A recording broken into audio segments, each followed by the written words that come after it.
अच्छा, तो middle cerebral artery जब इफेक्ट होती है तो कॉन्ट्रालेटरल साइड पे मोटर वीकनेस भी आती है और कॉन्ट्रालेटरल साइड पे सेंसरी लॉस भी आता है। लेकिन ये सेंसरी लॉस आपने याद रखना है कि सेंसरी लॉस ज़्यादातर किधर होता है, सेंसरी लॉस होता है ज़्यादातर फेस का और आर्म का, ठीक है। अब इन दोनों को डिफ्रेंशिएट करना तो मुश्किल नहीं रह गया, वहाँ वीकनेस होती है लेकिन मिडल सेरेब्रल की वजह से कॉन्ट्रालेटरल साइड पूरी पैरालिसिस हो जाती है और साथ ही साथ फेस के एरिया पे सेंसरी लॉस भी होता है। फेस का एरिया नम होगा, टचिंग हो रही होगी, वहाँ टच, टेम्परेचर, पेन की सेंसेस इतनी ज़्यादा काम नहीं कर रही होंगी, जबकि यहाँ पे तो फेस का एरिया बिल्कुल ठीक होता है। तो अब इनको डिफ्रेंशिएट करना आसान हो गया, ठीक है। नंबर 3 आपने याद रखना है कि इसमें ना विजुअल डिफेक्ट भी आता है और ये भी एमसीक्यू में आ जाता है। विजुअल डिफेक्ट इसमें क्या होता है कि पेशेंट को कॉन्ट्रालेटरल साइड पे क्या हो जाता है, कॉन्ट्रालेटरल साइड पे ही क्या होगा, होमोनोमस हेमिनोपिया, ठीक है। तो अब आपने याद रखना है कि इसके जो तीनों हैं वो contralateral hemiplegia, contralateral sensory loss और कॉन्ट्रालेटरल होमोनोमस हेमिनोपिया। अब दो चीज़ें और भी आती हैं, वो ये आती हैं कि अगर मिडल सेरेब्रल आर्टरी जो है वो लेफ़्ट सेरेब्रल हेमिस्फेयर की जो है वो डैमेज हो गई है, लेफ़्ट साइडेड है, तो लेफ़्ट साइडेड आपको पता है डोमिनेंट भी होती है और वहाँ पे क्या होते हैं, दो एरियाज़ होते हैं, ब्रोकाज एरिया और एक वर्निक्स एरिया जो हमारी समझ बुझ और बोलने के साथ डील करता है। तो अगर तो लेफ़्ट साइडेड जो है वो आर्टरी ऑब्स्ट्रक्ट हुई तो फिर पेशेंट को ब्रोकाज एरिया भी डैमेज होगा, वर्निक्स भी डैमेज होगा, जिसकी वजह से उसको क्या स्टार्ट हो जाएगा, ब्रोकाज डैमेज हुआ तो उसकी जो स्पीच की प्रोडक्शन है उसको बोलने में मसला हो रहा होगा और वर्निक्स है तो फिर तो उसको समझ ही नहीं आ रहा होगा ना कि स्पीच को कॉम्प्रीहेंड कैसे करूँ। तो यहाँ समझ बुझ जो है वो सारी चली जाती है। वहाँ पेशेंट को समझ सारी आती है लेकिन वो बोल नहीं पाता ब्रोकाज में, लेकिन वर्निक्स में तो उसको समझ ही नहीं आती कि मैं बोलूँ क्या, ठीक है। तो लेफ्ट साइडेड अगर डोमिनेंट हेमिस्फीयर डैमेज हुआ, वहाँ की आर्टरी इफेक्ट हुई तो ये आएगा रिजल्ट। और अगर तो ये जो है वो राइट साइडेड हुआ तो फिर राइट साइडेड की वजह से पेशेंट को विजुअल स्पेशल डिस्टर्बेंस का सामना होता है, यानी कि वो अपने आप को प्रॉपरली जो है वो ड्रेस नहीं कर पाता और बहुत ईजिली ऐसे लॉस्ट हो जाता है, उसका पता नहीं है मैं कहाँ हूँ, क्या कर रहा हूँ, ठीक है, गुम हो जाता है। तो ये बहुत इंपॉर्टेंट है, आई होप इतना मुश्किल नहीं है, आपको याद हो जाएगा। मिडल सेरेब्रल आर्टरी की वजह से contralateral hemiplegia, contralateral hemisensory loss mostly on the facial side, contralateral homonymous hemianopia, depends के लेफ्ट साइडेड है राइट साइडेड है, लेफ्ट साइडेड है तो फिर स्पीच प्रोडक्शन और स्पीच कॉम्प्रीहेंशन डिस्टर्ब हो सकती है, और राइट साइडेड है तो पेशेंट जो है विजुअल स्पेशियल डिस्टर्बेंस का सामना कर सकता है। नाउ लास्ट आ गया, ये काफ़ी मुश्किल लगता है आपको लेकिन इसको आपको याद करना पड़ेगा। पोस्टीरियर सर्कुलेशन अगर इफेक्ट होती है तो पोस्टीरियर सर्कुलेशन हमें पता है कि मोस्टली किसको सप्लाई करती है, ऑक्सीपिटल लोब को, और ऑक्सीपिटल लोब रिस्पॉन्सिबल है हमारी विजन के साथ। तो इसमें भी पेशेंट को क्या होगा, कॉन्ट्रालेटरल होमोनोमस हेमिनोपिया वही वाला, लेकिन इंपॉर्टेंट पॉइंट ये है कि मैक्यूलर स्पेयरिंग हो जाती है। सो मैक्यूलर स्पेयरिंग का वर्ड यूज़ करेगा तो पोस्टीरियर सर्कुलेशन हो सकती है। नंबर 2 विजुअल हेलुसिनेशन होती है और विजुअल एग्नोजिया भी हो सकता है, यानी कि वो पेशेंट रिकग्नाइज मतलब उसको होश में आने के बाद वो कहेगा कौन हूँ मैं पहचान नहीं पा रहा, ये कोई है, ये मुझे मार देगा। विजुअल हेलुसिनेशन भी होती है, पहचान भी नहीं पाएगा तो पोस्टीरियर है। अगर लेफ़्ट साइड पूरी वीकेंड हो रही है, चेहरे पे सेंसरी लॉस भी है तो मिडल सेरेब्रल है, लेकिन सिर्फ अगर वीकनेस है और चेहरा ठीक है और लेग्स में ज़्यादा वीकनेस है तो वो इंटीरियर सेरेब्रल है। सो कुछ इस तरह से करके आपने इसको याद कर लेना है, ठीक है। अच्छा, अब नीचे हमें कन्फ्यूज़ करने के लिए थोड़ा सा पोस्टीरियर सर्कुलेशन को मज़ीद उन्होंने एक्सटेंड किया हुआ है और उसमें उन्होंने हमें वर्टेब्रो बेसिलर सर्कुलेशन के बारे में बताया हुआ है। सो ये एमसीक्यू पॉइंट्स के लिए मैं बता देती हूँ और आप एक बार देख लें, लेकिन इसमें से मोस्टली कुछ भी आता नहीं है, ठीक है। अब ये जो वेंट्रो बेसिलर सर्कुलेशन है ना, इन्होंने मोस्टली किसको सप्लाई करना होता है, सेरिबेलम को सप्लाई करना होता है। इसी तरह अगर हम देखें तो ब्रेन स्टेम को सप्लाई करना है और ब्रेन स्टेम के साथ अगर हम देखेंगे तो ऑक्सीपिटल लोब को भी सप्लाई करना है, ठीक है। सो अगर ये सर्कुलेशन इफेक्ट होगी तो यहाँ प्रॉब्लम्स आएंगी। अब क्या क्या प्रॉब्लम आ सकते हैं, अगर तो वर्टेब्रल आर्टरी इफेक्ट होगी तो वर्टेब्रल आर्टरी की वजह से भी हमने न्यूरोएनाटमी में पढ़ा हुआ है कि एक सिंड्रोम हो जाता है जिसको हम क्या कहते हैं, वेलनबर्ग सिंड्रोम कहते हैं, ठीक है। अब इस वेलनबर्ग सिंड्रोम को कुछ प्लैब के भी नोट्स में भी लिखा होता है कि आपको बस याद ही करना है या आप समझें अगर डिटेल में, तो इसमें आपने याद रखना है कि इप्सीलेटरल यानी सेम साइड का, यहाँ तक हमने कॉन्ट्रालेटरल की बात की थी, लेकिन इसमें क्या होता है कि पेशेंट के सेम साइड पे यानी इप्सीलेटरल साइड पे हेमी सेंसरी लॉस जो है वो फेस का होता है। और अगर हम बात करें सेंसरी की तो कॉन्ट्रालेटरल साइड पे लिम्स में भी क्या होता है, सेंसरी ही लॉस होता है, ठीक है। सो ये सेंसरी लॉस है, लेकिन फेस की अगर बात करेंगे तो इप्सिलेटरली और अगर लिम्स की बात करेंगे तो कॉन्ट्रालेटरली। उसके बाद वो पेशेंट को डिप्लोपिया हो सकता है, डिसआर्थरिया हो सकता है और हॉर्नर सिंड्रोम होता है। हॉर्नर सिंड्रोम में क्या होता है, टॉसिस होती है, मियोसिस होती है और एनहाइड्रोसिस होती है, ठीक है। सो ये वेलेंबर्ग सिंड्रोम का आपने थोड़ा सा कंफ्यूजिंग है लेकिन ये याद रखना है। नंबर 2 हमारे पास आ जाती है यहाँ पे वेंट्रोबेसिलर था ना, कि बेसिलर आर्टरी अगर इफेक्ट होगी तो फिर क्या होगा, बेसिलर आर्टरी की वजह से प्यूपिलरी चेंजेस आते हैं। अगर तो मिड ब्रेन तक डैमेज है तो डायलेट हो जाएगा प्यूपिल, पोन्स डैमेज है तो मियोसिस हो जाएगी। क्वाड्रिप्लेजिया सेंसरी लॉस होता है और लॉकिंग सिंड्रोम होता है। नहीं पेशेंट सब सुन रहा है, देख रहा है, उसको समझ आ रही है लेकिन वो रिस्पॉन्ड नहीं कर पाता, बोल नहीं पाता। कोमा में तो वो कुछ सुन ही नहीं रहा ना, उसको पता ही नहीं, अभी होश पड़ा हुआ है। लेकिन इसमें आपने कोई मूवीज़ वगैरह में देखा होगा, वो लेटा होता है, उससे जाके बातें करते हैं, एक बार बात कर लो, ये कर लो, आंखें भी खुली होती हैं, वो सब सुन रहा होता है लेकिन वो रिस्पॉन्ड नहीं कर पाता। That is locked in syndrome. और जब सेरिबेलर आर्टरी इफेक्ट होगी, सेरिबेलर आर्टरी आपको पता है हमारे फंक्शन बैलेंस के साथ डील करती है, तो उसकी वजह से वर्टाइगो, फिर नोजिया, वॉमिटिंग, डिप्लोपिया, निस्टेगमस और लिम्ब एटेक्सिया, तो ये सेरिबेलम का हमें ऑलरेडी पता है। तो सेरिबेलम का तो इतना मसला नहीं है। बेसिलर का भी प्यूपिलरी से याद रखें, वेलेनबर्ग का रट्टा लगा लें और इन तीनों को भी याद करना है। ये थोड़े से मुश्किल हैं लेकिन ये पेपर में बहुत ज़्यादा, यानी स्ट्रोक के जितने MCQ आने हैं वो यहीं से आने हैं। मैं देखती हूँ कुछ अगर MCQ मैं आपके साथ प्रैक्टिस कर सकूँ at the end of the video, ठीक है। अच्छा, अब उसके बाद लेक्यूनर स्ट्रोक जो आपको का एक स्पेसिफिक एरिया है और वो एसोसिएटेड हो सकता है with pure motor weakness, with pure sensory loss और इस तरह की चीज़ें, ठीक है। और जो पोस्टीरियर सर्कुलेशन है उसमें आपने याद रखना है कि 4 Ds जो हैं वो इन्वॉल्व होते हैं। फॉर एग्जांपल डिप्लोपिया, डिजीनेस, डिस्फीजिया और डिसआर्थरिया। और एक होता है वेलेनबर्ग सिंड्रोम और एक होता है वेबर सिंड्रोम। वेबर में इप्सिलेटरली क्रेनियल नर्व थर्ड की पाल्सी और कॉन्ट्रालेटरल हेमिप्लेजिया होता है, लेकिन जो वेलेनबर्ग था उसमें सिर्फ सेंसरी लॉस होता है इप्सिलेटरल फेस का और कॉन्ट्रालेटरल लिम्स का। सो आई होप कि ये भी कंफ्यूजिंग नहीं है। एक वेबर सिंड्रोम है और एक हमारे पास जो है वो क्या है, वेलेनबर्ग है। वेलेनबर्ग में सेंसरी लॉस है इप्सिलेटरल फेस का और कॉन्ट्रालेटरल लिम्ब का, लेकिन वो सेंसरी लॉस है।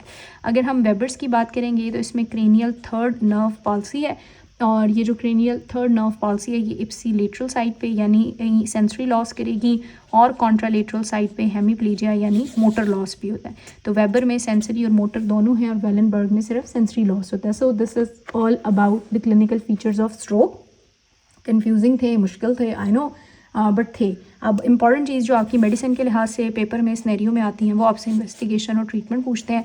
सो इन्वेस्टिगेशन और ट्रीटमेंट जो है इसका बहुत ही आसान सा है, बस इसे जल्दी से डिस्कस कर लेते हैं। हमेशा आपने याद रखना है कि first line investigation non contrast CT है, ये MCQ में आता है। ये फ़र्स्ट लाइन इन्वेस्टिगेशन क्यों है, क्योंकि इसी के ऊपर हमारा सारे का सारा जो भी आगे का ट्रीटमेंट है वो डिपेंडेंट होता है।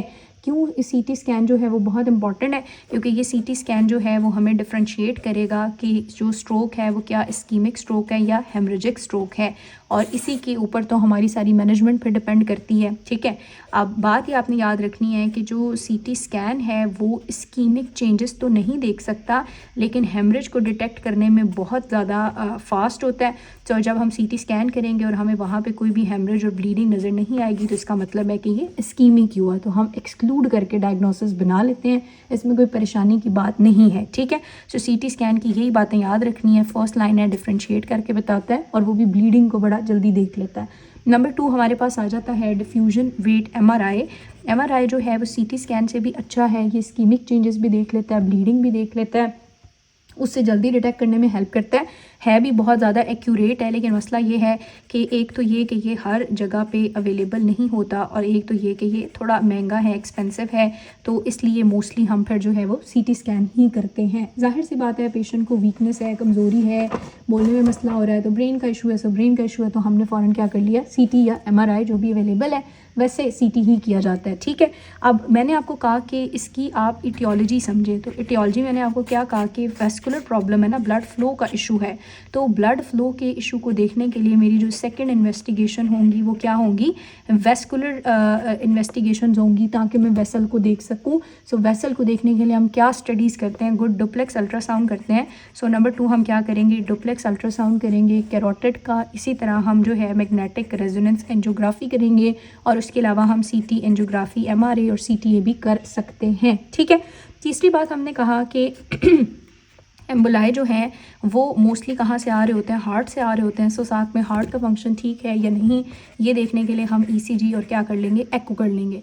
अब सिर्फ यही काफ़ी नहीं है, हमें पेशेंट की बेसलाइन इन्वेस्टिगेशंस भी करानी है ताकि हमें पेशेंट का ओवरऑल पता चल सके कि उसका क्या बीमारियाँ हैं, उसका ब्लड कैसा है, उसका जिगर कैसे काम कर रहा है, ताकि हम उसको प्रॉपरली मैनेज कर सकें। ठीक है, सो साथ में हमने जो है बेसलाइन इन्वेस्टिगेशन करनी है जिसमें सीबीसी से ब्लड पॉलीसाइथीमिया का पता चलेगा, लिपिड प्रोफाइल करानी है जिससे थीरोस्क्लेरोसिस की रिस्क का पता चलेगा, ब्लड ग्लूकोज डायबिटीज़ का पता चलेगा। उसके बाद ESR यानी इन्फ्लेमेटरी मार्कर हम करा लेंगे और सीरम प्रोटीन इलेक्ट्रोफोरेसिस। तो ये इन्वेस्टिगेशन आपने सारी पेपर में लिख के आनी है, इनको जस्टिफाई भी करना है कि हमने ये क्यों की है ताकि हम इस्कीमिया इसको डिफ्रेंशिएट, ये क्यों क्योंकि बहुत एक्यूरेट है लेकिन नहीं करते क्योंकि एक्सपेंसिव और अवेलेबल नहीं है। वेस्कुलर ओरिजिन को देखने के लिए ये, हार्ट को देखने के लिए ये और ओवरऑल पेशेंट की कंडीशन देखने के लिए हम ये करते हैं। नाउ लास्ट थिंग, इसका ट्रीटमेंट बहुत ही आसान है, इन्होंने फुला के लिखा हुआ है आपका, इसका ट्रीटमेंट बहुत आसान है। अब आप इसके ट्रीटमेंट को पेपर में लिखने के लिए दो में डिवाइड करेंगे, एक जो जनरल मैनेजमेंट है और एक जो स्पेसिफिक है। पहले मैं आपको स्पेसिफिक बताती हूँ फिर हम ज़रा जनरल पे आते हैं। सो स्पेसिफिक मैनेजमेंट क्या है? स्पेसिफिक मैनेजमेंट इस्कीमिक में हुआ क्या है, वहाँ पे ऑब्स्ट्रक्शन है, मैंने उस ऑब्स्ट्रक्शन को डिज़ोल्व करना है। तो सबसे पहले जो मुझे देनी चाहिए वो क्या है, थ्रोम्बोलिटिक एजेंट्स देने चाहिए क्योंकि मुझे क्या करनी है, थ्रोम्बोलिसिस करनी है। ठीक है, सो थ्रोम्बोलिसिस के भी लेकिन कुछ इंपॉर्टेंट रूल हैं, यहाँ से सारे MCQ आ रहे होते हैं। सो थ्रोम्बोलिसिस यानी थ्रोम्बस को तोड़ने के लिए मैं क्या दूंगी, टिश्यू प्लाज्मिनोजन एक्टिवेटर, जो कि क्या करेंगे, प्लाज्मिनोजन को प्लाज्मिन में कन्वर्ट करेंगे और ये क्लॉट सारा डिज़ोल्व होगा। ये टिश्यू प्लाज्मिनोजन एक्टिवेटर हमारे पास कौन से हैं, एल्टिप्लेज है और स्ट्रेप्टोकाइनेज है। लेकिन इसकी इंपॉर्टेंट बात ये है कि ये आप सिर्फ विदिन 4.5 आवर्स ऑफ सिम्टम दे सकते हो, इससे ज़्यादा का टाइम गुजर गया तो नहीं दे सकते। ज़्यादा बेस्ट है अगर आप इसको विदिन 3 आवर्स दे दो। व्हाट इफ़ के ड्यूरेशन जो है वो 4, 5, 6 आवर्स हो चुका है, 4.5 आवर्स से ज़्यादा हो चुका है, तो फिर क्या ऑप्शन बच जाती है, तो फिर जो ऑप्शन बचती है वो हमारे पास एस्पिरिन है। ज़रा इंपॉर्टेंट है, यहाँ पे हम डिस्कस भी करते हैं और MCQ पॉइंट भी लिखते हैं। तो हमने कहा कि स्पेसिफिक मैनेजमेंट के अंदर सबसे पहले हमने क्या देनी है उसको, thrombolysis, thrombolytic agent. Thrombolytic agent में भी टिश्यू प्लाज्मिनोजन एक्टिवेटर जो कि कौन है, एल्टिप्लेज और स्ट्रेप्टोकाइनेज। इसको हमने देनी है विदिन 4.5 आवर और बेस्ट है कि अगर हम इसको विदिन 3 आवर दे दें। व्हाट इफ़ के अगर 4.5 आवर से ज़्यादा का टाइम गुजर गया है तो फिर आपने इस पेशेंट को क्या देनी होगी, एस्पिरिन देनी होगी। देखो ये जो टिश्यू प्लाज्मिनोजन एक्टिवेटर है ये आप हेमरेजिक स्ट्रोक में कभी भी नहीं दे सकते क्योंकि हेमरेजिक में ऑलरेडी क्या हो रही है, ब्लीडिंग हो रही थी और थोड़ा बहुत बॉडी ने क्लॉट किया भी होगा। आप अगर टिश्यू प्लाज्मिनोजन एक्टिवेटर दोगे तो वो तो इस क्लॉट को भी ख़त्म कर देगा और बहुत ब्लीड कराएगा। सो इसलिए बहुत ज़रूरी है ये डिफ्रेंशिएट करना कि हेमरेजिक है कि इस्कीमिक है, क्योंकि मैनेजमेंट टोटल ऑपोजिट है। तो थ्रोम्बोलिटिक में हम इसीलिए देते हैं क्योंकि थ्रोम्बस होता है और ये जाके उसको डिज़ोल्व कर देगी। ठीक है, अब इसकी कुछ कॉन्ट्राइंडिकेशंस हैं। कॉन्ट्राइंडिकेशन ये है कि अगर हेमरेजिक स्ट्रोक है तो हम थ्रोम्बोलिटिक एजेंट नहीं दे सकते। ठीक है, उसके अलावा पेशेंट को पहले स्ट्रोक हुआ हुआ है या उसको हेड ट्रोमा है, ज़ाहिर है पहले 3 महीनों में तो भी नहीं दे सकते। उसको MI हुआ हुआ है पिछले 3 महीनों में तो भी नहीं दे सकते। उसको GIT ब्लीड है, जेनेटोयूरिनरी ब्लीड है, कोई सर्जरी हुई है, आर्टीरियल पंक्चर, लंबर पंक्चर पिछले 7 दिनों में हुआ है तो भी नहीं दे सकते। लेबॉर्ट्री के लिए अगर उसके प्लेटलेट्स कम है, सीरम ग्लूकोज कम है या ज़्यादा है या INR ज़्यादा है और वो वॉरफरिन पे है तो इन सारी रीजन्स में फिर आप ये एंटीकोएगुलेंट एजेंट नहीं दोगे, थ्रोम्बोलिटिक एजेंट नहीं दोगे। ठीक है, सो एक जो है वो ये ऑप्शन है और नंबर 2 जो है वो हमारे पास हेपरिन भी है। हेपरिन ऑल्दो ये पेशेंट की मोर्टलिटी को अच्छा खासा कम करती है अगर आप विदिन 3 आवर दे दें और कोई रिस्क फैक्टर ना हो।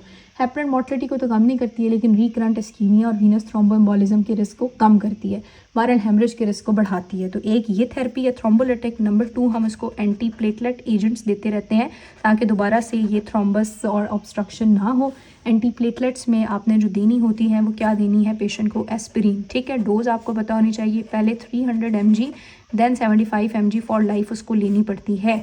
अगर ऑलरेडी ही एस्पिरिन ले रहा है तो इसके अंदर डायपाइरिडोमोल जो है वो हम ऐड कर सकते हैं या फिर एस्पिरिन से उसको क्लोपिडोग्रिल पे शिफ्ट करते हैं। एस्पिरिन के अंदर ये ऐड करना अच्छा है लेकिन एस्पिरिन के अंदर क्लोपिडोग्रिल ऐड करने से कोई इतना मेजर फ़ायदा नहीं होता, तो एस्पिरिन से शिफ्ट करके क्लोपिडोग्रिल पे उसको शिफ्ट कर देते हैं। ठीक है, सो ये हम कर सकते हैं। और तीसरा तीसरी चीज़ कि अगर इससे फ़र्क नहीं पड़ा या पेशेंट लेट आया और हम मेडिसिन नहीं दे सकते तो फिर कैरोटिड आर्टरी रीवेस्कुलराइजेशन, यानी हम क्या करते हैं, एंडार्ट्रेक्टमी करके वो क्लॉट रिमूव करते हैं ताकि हम कैरोटिड आर्टरी को क्या कर सकें, रीवेस्कुलराइज कर सकें। ये इसकी सर्जिकल मैनेजमेंट है। इसका MCQ आता है, ये आप तब अटैम्प्ट करोगे जब स्टीनोसिस जो है वो मोर देन 70% है, ठीक है। सो ये इतनी सी बात है। अब ये आपकी क्या है, स्पेसिफिक मैनेजमेंट है। स्पेसिफिक मैनेजमेंट के अंदर आपने बताना है थ्रोम्बोलिटिक दी है, एंटीप्लेटलेट और कैरोटिड आर्टरी रीवेस्कुलराइजेशन। जनरल मैनेजमेंट क्या है, जनरल मैनेजमेंट ये है कि जब पेशेंट आएगा तो आपने उसके साथ पूरा ABC प्रोटोकॉल जो है वो फॉलो करना है, ठीक है। उसके बाद हम IV कैनोला लगाएंगे और उसका ब्लड जो है वो लेबॉर्ट्री में भेज देंगे, और उसके बाद जो है कैनोला लगाने के बाद हम उसकी जितने भी वाइटल्स हैं उन वाइटल्स की मॉनिटरिंग करेंगे। वाइटल्स की मॉनिटरिंग के बाद हम उसके हेड जो है उसको एलिवेट करते हैं, उसका BP जो है उसको कंट्रोल करते हैं। तो ये सारी चीज़ों के बाद फिर हम स्पेसिफिक मैनेजमेंट पे आते हैं, उसकी जो फर्स्ट लाइन मैनेजमेंट। नाउ फिर आपने उसकी जो है वो फर्दर प्रिवेंशन के लिए सेकेंडरी मैनेजमेंट भी बतानी है, जिसमें उसको बताना है कि BP कंट्रोल करना है, ग्लूकोज जो है वो कंट्रोल करना है, लिपिड कंट्रोल करना है, सॉल्ट इनटेक कम करना है, स्मोकिंग कम करनी है, अल्कोहल नहीं लेनी है, वेट कंट्रोल करना है, एक्सरसाइज करनी है, सेकेंडरी मैनेजमेंट। तो अगर आपके पेपर में आता है तो आप उसको बहुत खूबसूरत करके लिख सकते हैं। मैं लिखती होती थी लेकिन अब कोई मुझे इतना अच्छा नहीं आता, तो आप इसको इस तरह से बता सकते हैं कि प्राइमरी मैनेजमेंट है और सेकेंडरी है।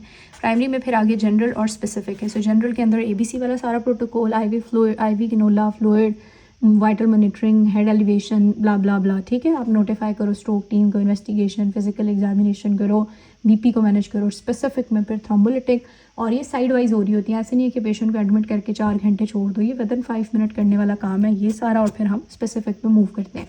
यहाँ तक कोई कंसर्न, कोई क्वेश्चन हो तो वो प्लीज़ मुझसे पूछ लें। स्कीमिक स्ट्रोक बहुत इंपॉर्टेंट है, ये आपको सारे का सारा आना चाहिए। स्कीमिक स्ट्रोक में हमने क्या क्या पढ़ा, उसकी डेफिनेशन पढ़ी थी, ठीक है। डेफिनेशन के बाद हमने उसकी पैथोफिजियोलॉजी के बारे में बात की, उसके बाद उसके कॉजेज़ को डिस्कस किया। क्लिनिकल फीचर्स बहुत इंपॉर्टेंट है, investigation, CT, MRI, vascular duplex, MRA, CTA, ECO and ECG, then baseline investigation, और फिर उसकी सारी मैनेजमेंट। यहाँ तक कोई कंसर्न, कोई क्वेश्चन हो तो पूछ लें। नेक्स्ट वीडियो में हम हेमरेजिक स्ट्रोक को डिस्कस करेंगे इंशाल्लाह।